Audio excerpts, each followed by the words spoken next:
Everyone, कैसे हैं friends. आशा करते हैं कि आप लोग अच्छे होंगे। तो आज है 19 फरवरी।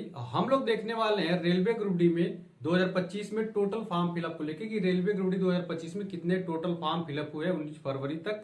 ये भी हम लोग देखने वाले हैं कि पर सीट कंपटीशन कितना रहने वाला है, कौन से जोन में कितना पर सीट कंपटीशन है उसको भी देखेंगे, वैकेंसी को भी देखेंगे, कटाव भी बताएंगे आपको कि पर आपके जिस जोन से फॉर्म डालने जा रहे हैं उस जोन की कटाव कितनी है। और आप लास्ट में भी बताएंगे कि पोस्ट प्रेफरेंस, जैसे बहुत से लोगों को पता ही नहीं है कि रेलवे ग्रुप डी में पोस्ट प्रेफरेंस कैसे डालना। अगर एक बार आपने गलत पोस्ट प्रेफरेंस डाल दिया ना, पूरी जिंदगी आपकी खराब कर दी जाएगी।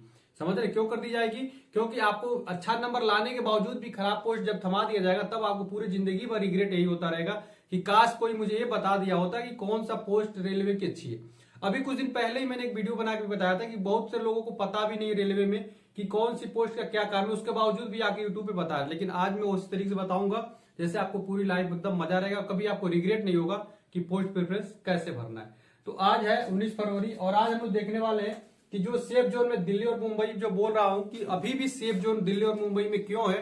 नंबर ऑफ वैकेंसी आपको भी पता है, लोग बहुत ज्यादा जा भी रहे लेकिन उसके बावजूद भी दिल्ली और मुंबई अभी भी सेफ है, वो भी मैं आपको दिखाने वाला हूँ। और सबसे कम फॉर्म फिलअप किस जोन में हो रहे हैं वो भी बताऊंगा। और सबसे लास्ट में, वीडियो के लास्ट में 5 आपके ऐसे सेफ जोन बताऊंगा जो वहां से आप फॉर्म डालेंगे तो निश्चित तौर पे कम स्कोर पे भी आपका सिलेक्शन हो जाएगा। तो आइए हम वीडियो को शुरू करते हैं। सबसे पहले हम आपको थोड़ा सा पिछली बातें याद दिला देते हैं। तो इसको देखेंगे आप तो सबसे पहले रेलवे ग्रुप डी की जो भर्ती आई थी 2013 में, जब 2013 में जो रेलवे ग्रुप डी की जो भर्ती आई थी उस समय आप पाएंगे कि टोटल जो वैकेंसी थी उस समय थी कितनी, 45,160 टोटल वैकेंसी थी। और टोटल उस समय जो टोटल फॉर्म फिलअप हुए थे वो हुए थे 81 लाख।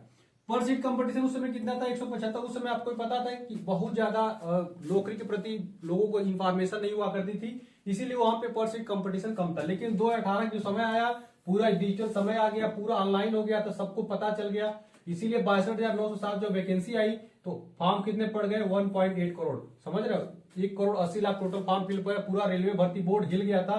इसका एग्जाम कराने में ही 3 महीने का रेलवे को टाइम मिल गया था और इसमें बहुत सारी कमियां पाई गई थी। बहुत सारे नॉर्मलाइजेशन स्कोर से जिसका सिलेक्शन नहीं हुआ उनका हो गया था, बहुत विवादित रहा था क्योंकि बहुत लंबे समय तक ये क्या हुआ था, टाइम चला था, एग्जाम चला था। पर सीट जिसका कंपटीशन था वो 300 हो गया था। लेकिन वहीं जब एक साल बाद जब चुनाव का माहौल आया तो सरकार ने 1,03,739 पदों की भर्ती जारी की तो फॉर्म पड़े मात्र 1.3 करोड़। इसका मेन वजह यह था कि जो 2018 में जो भर्ती आ रही थी बहुत 3 से 4 साल बाद आ रही थी, 2014 के बाद 2018 में आ रही थी और सब कुछ ऑनलाइन हो गया था, सबको इन्फॉर्मेशन चल गया था। जो 10वीं पास था एक ही चीज सोच रहा था कि रेलवे में नौकरी तो लगी जाएगी। लेकिन जब एग्जाम दिया रेलवे ग्रुप डी उसको समझ में आ गया कि रेलवे ग्रुप डी की नौकरी पाना उतना आसान है नहीं। तो उन्होंने भाई 50 लाख लोगों ने फॉर्म ही नहीं डाला क्योंकि सोचे कि मेरा तो नुकसान ही हो जाएगा यहाँ पे, और आने जाने का खर्चा तो अलग ही था। तो पर सीट कंपटीशन जो घट के कितना हो गया था, 130 पर सीट कंपटीशन 130 आ गया था, इसीलिए थोड़ी सी कट ऑफ पे भी असर पड़ा था। ठीक है, अब बात आती है कि आप जब फॉर्म डालने जा रहे हो तो एक चीज क्या क्या आपको ध्यान रखना चाहिए। तो सबसे पहले आपको ध्यान रखना चाहिए कि टोटल वैकेंसी, आप जिस भी जोन से फॉर्म डालने जा रहे हो उस जोन से आपकी क्या है, वैकेंसी कितनी है। वो भी उसमें भी आपकी कैटेगरी वाइज आपको वैकेंसी देखनी है कि आप जिस भी कैटेगरी से बिलोंग करते हैं उस कैटेगरी की कितनी सीटें हैं। ठीक है, जिस भी कैटेगरी से आप लोग बिलोंग करते हैं उस कैटेगरी की कितनी सीटें हैं, ये चीज आपको देखना बिल्कुल ही जरूरी है। ठीक है, जिस भी कैटेगरी में आप लोग हैं उस कैटेगरी की कितनी वैकेंसी है, 80 की, SC की, UR, ST, OBC, इसकी पर सीट कंपटीशन बाद में हम लोग देखेंगे आगे। लेकिन अभी ये देख लीजिए कि कितनी वैकेंसी किस जोन में है, क्योंकि इसके हिसाब से ही आपको फॉर्म डालना है। ठीक है, इसके हिसाब से ही फॉर्म डालना है। और बहुत सारे स्टूडेंट ऐसे कमेंट कर रहे हैं कि सर हमको WR मुंबई नहीं दिख रहा है, बहुत सारे ऐसे क्वेश्चन कर हाजीपुर नहीं दिख रहा है। तो सब कुछ हम अभी आपको बताएंगे कैसे देखना है। बाकी एक सर्विसमैन और जो रेलवे से अप्रेंटिस किए उनके लिए तो मैं एक ही बात बोलता हूं कि आप घर के पास जोन में फॉर्म डाल दीजिए, कोई दिक्कत नहीं, आपका घर के पास में सिलेक्शन हो जाएगा। यहाँ पे तो रेलवे से अप्रेंटिस करने वालों को तो पिछली बार स्टूडेंट ही नहीं मिले थे। ठीक है, तो आप लोग घर के पास डाल दीजिए, तो 10वीं पास है उन्हीं के लिए ज्यादा समस्या। तो आप लोग देख लीजिएगा कि कितनी टोटल वैकेंसी है जिस भी जोन से आप लोग फॉर्म डालने जा रहे हैं। अब बात आती है थोड़ा सा यहाँ पे कि अब बात यहां से आ जाती है कि आपको ये ध्यान जरूर आप रखना चाहिए फॉर्म डालते समय, आज स्वीप जोन का निर्धारण करते समय, कि आप जिस भी जोन से फॉर्म डाले उस जोन के बारे में इतना तो एटलीस्ट पता हो कि वहां की कटाव कितनी जाती है। ठीक है, वहां की कटाव क्या रहने वाली है। ठीक है, तो उसके बाद से ही आपको फॉर्म डालना चाहिए। तो यहां से हर एक जोन का देखेंगे तो यहाँ पे हर एक जोन का आपको दिख जाएगा, यहाँ पे आपको हर एक जोन का क्या दिख जाएगा, कट ऑफ दिख जाएगा। देखिए पिछली बार अहमदाबाद जो है, देखिए जो WR मुंबई ढूंढ रहे थे ना, WR मुंबई, तो WR मुंबई अहमदाबाद के नाम से आई हुई है, ठीक है। तो WR मुंबई और अहमदाबाद में फॉर्म को डाल दीजिएगा। तो 4672 टोटल यहाँ पे वैकेंसी है और यहाँ के कट ऑफ भी देख लीजिएगा।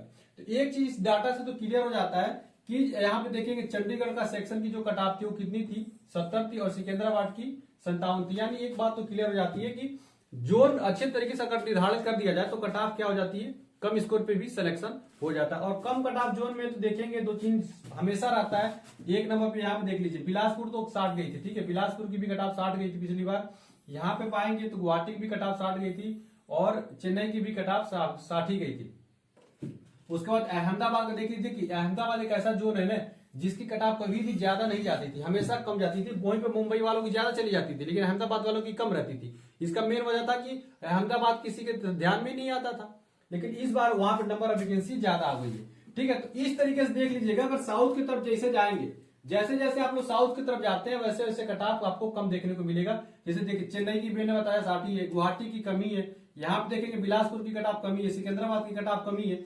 ये ऐसे जोन है जहां की कम कट ऑफ पे ही आपका सिलेक्शन होता है, ठीक है। कम ही कट ऑफ पे यहाँ पे सिलेक्शन हो जाता है, यानी कम स्कोर पे आप सिलेक्शन चाहते हैं तो आपको साउथ की तरफ जाएंगे तो निश्चित तौर पे आपके कम स्कोर पे सिलेक्शन हो जाएंगे। बाद में अभी बताऊंगा कौन से ऐसे 5 सेफ जोन आने वाले हैं। अब बात आती है यहाँ पे पर सीट कंपटीशन की और कितने टोटल फॉर्म फिलअप हुए। तो देखिए जो SWR हुबली वाले ढूंढ रहे थे तो उन लोगों के लिए मैं बता देता हूं, SWR हुबली वालों के लिए कि उनके लिए जो है SWR हुबली के लिए आप लोग बंगलुरु में फॉर्म डालेंगे, ठीक है। बंगलुरु के लिए 503 वैकेंसी है और 2,55,000 टोटल फॉर्म फिलअप हुए और 506, यानी पहला ऐसा जोन है जहां की पर सीट कंपटीशन काफी हाई चली गई है।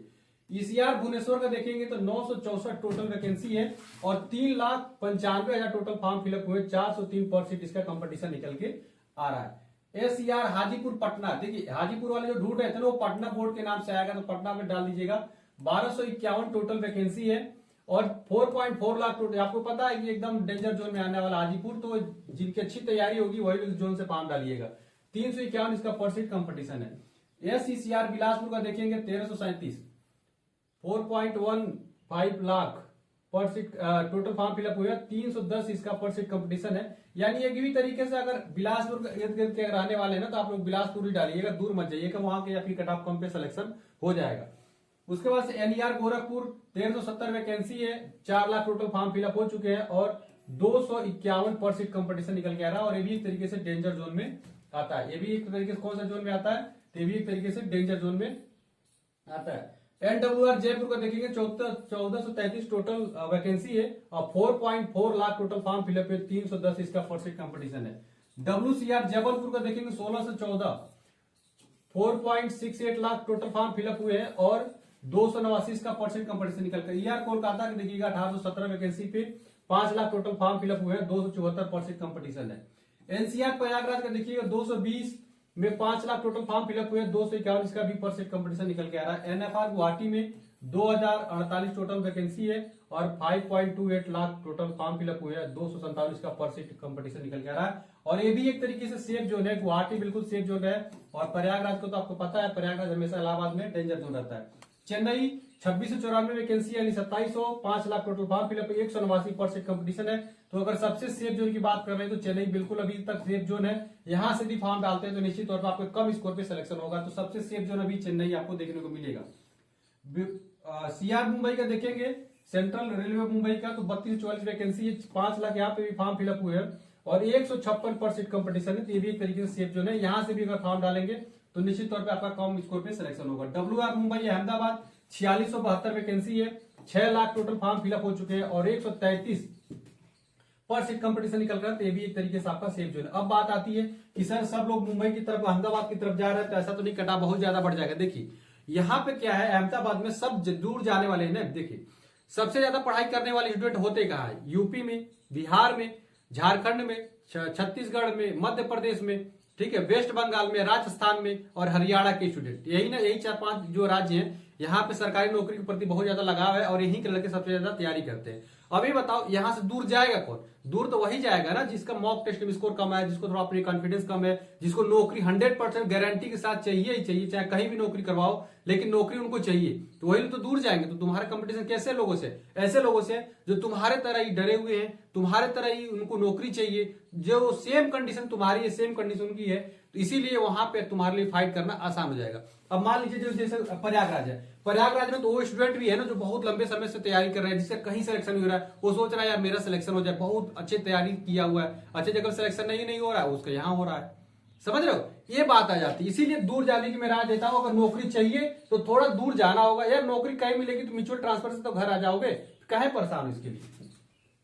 उसका न्यू दिल्ली में 4785 वैकेंसी है, 6.5 लाख टोटल फॉर्म फिलअप 136। लेकिन ये राय मैं नहीं दूंगा। देखो चंडीगढ़ में मैं राय नहीं दूंगा आपको टोटल फॉर्म फिलअप करने के लिए। क्यों? क्योंकि यहाँ की कट ऑफ ज्यादा जाएगी, इसको बचा नहीं सकता है कोई। भले यहाँ पे कमी लोग दिखेंगे आपको, लेकिन फिर भी यहाँ की कट ऑफ जो है वो ज्यादा ही जाएगी, कम नहीं जाने वाली है। ठीक है, फिर भी इसकी कट ऑफ जो है वो ज्यादा जाएगी, कट ऑफ कम इसके जाने कोई चांस नहीं है चंडीगढ़ का।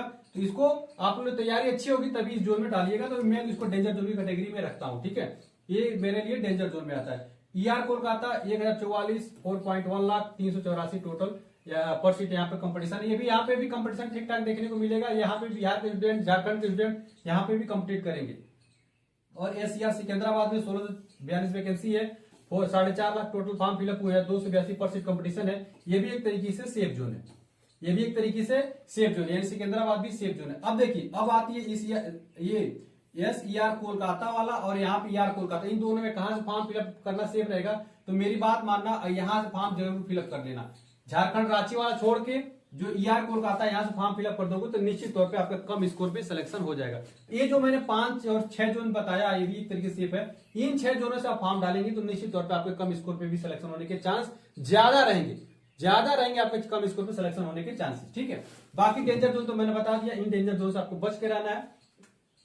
बाकी थोड़ा सा ये भी आपको बता देते हैं कि आपको कहां पे पोस्ट प्रेफरेंस कैसे कैसे डालना है। तो देखिए, ये जो मैंने बेस्ट पोस्ट प्रेफरेंस बना रखी है, हमेशा आपको दिखाता रहता हूं, ये किस बेस पे बनाया हुआ है। आपके लिए पढ़ाई के लिए इसमें टाइम मिलेगा, परिवार के लिए सफिशियंट इसमें टाइम मिलेगा, वर्कलोड बहुत कम से कम वर्कलोड रहेगा। यार वर्कशॉप में क्या वर्कशॉप जब रहोगे तो इसमें क्या ही मतलब वर्कलोड तुमको दे दिया जाएगा। आसानी से छुट्टियां मिल जाती है भाई, लाइफ में छुट्टी मिलती रहेगी तो ज्यादा घूमने का टाइम आपको मिलता रहेगा। प्रमोशन अच्छा खासा रहता है, सैलरी भी ठीक ठाक इसको मिल जाती है, कोई दिक्कत नहीं। बाकी अगर सैलरी शौक है कि आपको एकदम पैसा ही एकदम सपना है कि पैसा ही कमाना रेलवे ग्रुप में, तो भाई असिस्टेंट ट्रैक मशीन को डाल दो, बहुत ज्यादा सैलरी मिलेगी। असिस्टेंट टीएलएसी को डाल दो, एकदम भौकाल बनाओगे, गोरखपुर से लेकर जाओगे दिल्ली, दिल्ली से लेकर ट्रेन आओगे गोरखपुर, पैसा ही पैसा छापो। असिस्टेंट टीआरडी में हमेशा बाहर रहोगे मुख्यालय से। असिस्टेंट सिग्नल टेलीकॉम में भी बाहर निकाला जाता है और असिस्टेंट कैरियर वैगन में भी ले जाया जाता है। बाकी अगर प्रमोशन अच्छा खासा चाहिए तो पॉइंट्समैन की पद के लिए सबसे अच्छा प्रमोशन है, टीटी बन सकते हो, गुड स्टेट मैनेजर बन सकते हो, स्टेट मास्टर बन सकते हो, सबसे अच्छा प्रमोशन इसी का है। उसके बाद वर्कशॉप की जो पोस्ट है वो भी काफी अच्छी है, प्रमोशन भी 2 से 2.5 साल में हो ही जाता है। वैसे प्रमोशन तो हर पोस्ट में जाता है, केवल ट्रक मेंटेनर वाली पोस्टों में नहीं होता प्रमोशन, बाकी सब में 2 साल में हो जाता है। एसएनटी को रखिएगा, टीआरडी को रखिएगा और कैरियर वैगन को रखिएगा, प्रमोशन के मामले में हो जाता है। चलिए, आशा करते हैं वीडियो अच्छी लगी हो तो वीडियो को लाइक करिएगा और चैनल को जरूर सब्सक्राइब करिए, अपने दोस्तों में भी शेयर करिएगा। और हमारे साथ रेलवे ग्रुप की तैयारी करना चाहते हैं तो व्हाट्सएप ग्रुप जो डिस्क्रिप्शन उससे भी जुड़ जाए, टेलीग्राम चैनल है उससे भी जुड़ जाए। मिलते हैं अगली वीडियो में फ्रेंड्स, तब तक के लिए फ्रेंड्स जय हिंद।